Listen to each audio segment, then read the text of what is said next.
Sä oot niin söpön näköinen, kun sä tanssit. Mutta millainen se Vilma todella on, Marko? Värikäs, mutta todellakin niinku... Yksi pingviini käveli tänne leuvonon askelle.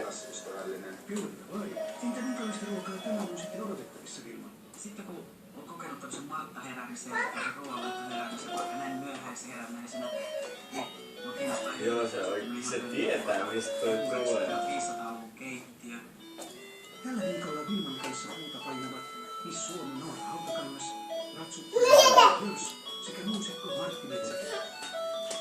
Aika arvailla, mitä tämän viikon viimeisellä illallisella tarjoillaan. Luonnollisesti alkuun.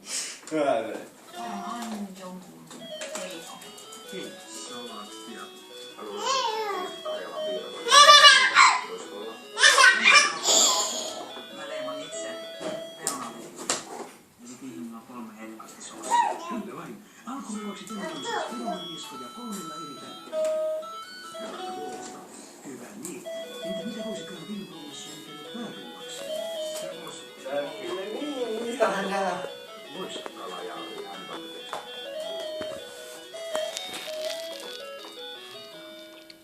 Onko nyt joku tanssihetki? Oon varovainen.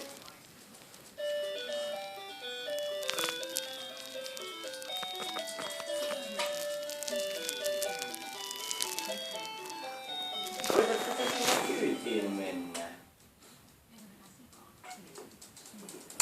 Koitatko sä sen kyytiin mennä? Ai joo.